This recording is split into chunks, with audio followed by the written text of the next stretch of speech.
आदाब, मैं हूँ आपके साथ आमना फारूक और आप देख रहे हैं वास्ती वॉइस। हज 2026 सिर्फ एक रूहानी सफर नहीं, बल्कि इस बार ये जदीद टेक्नोलॉजी और दीनी खिदमत का एक मुनफरद इम्तिजाज है।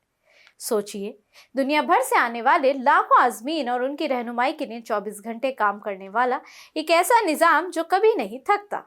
जी हाँ, इस साल हरमैन शरीफैन ने एक ऐसा ऑपरेशनल प्लान जारी किया है जो हज के तजुर्बे को बिल्कुल नई सतह पर ले जाएगा। मस्जिदुल हरम और मस्जिद नबवी के दीनी उमूर की जनरल प्रेसिडेंसी ने हज 2026 के लिए एक जामे मंसूबा पेश किया है, जिसमें 150 से ज़ायद जदीद इक़दामात शामिल हैं। इस बार सबसे खास बात यह है कि हरमैन शरीफैन का दीनी पैगाम दुनिया की 60 से ज़्यादा ज़बानों में पहुंचाया जाएगा, ताकि हर आज़िम अपनी ज़बान में रहनुमाई हासिल कर सके। इदारा दीनी उमूर के सरबराह शेख डॉक्टर अब्दुल रहमान ने इस मंसूबे को एक जदीद और इनकलाबी कदम करार देते हुए बताया कि इस साल पहली बार मसनूई ज़हानत को आज़मीन की यानी रहनुमाई के लिए इस्तेमाल किया जा रहा है।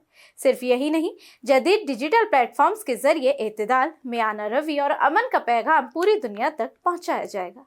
इस मंसूबे में ऐसे खुसूसी प्रोग्राम भी शामिल हैं जो आज़मीन के दीनी और फिक्री तजर्बे को मज़ीद गहरा और बामकसद बनाएंगे। इस साल दुरूस कुरान, सवाल और जवाब के सेशंस और दीनी रहनुमाई को एक मुनज़्ज़म और जदीद अंदाज में पेश किया जाएगा, जबकि कुरानी हलकों का भी खुसूसी एहतमाम होगा। जहाँ एक तरफ लाखों दिल एक ही मकसद के लिए जमा होंगे, वहीं जदीद टेक्नोलॉजी इस सफ़र को आसान, महफूज और यादगार बनाएगी।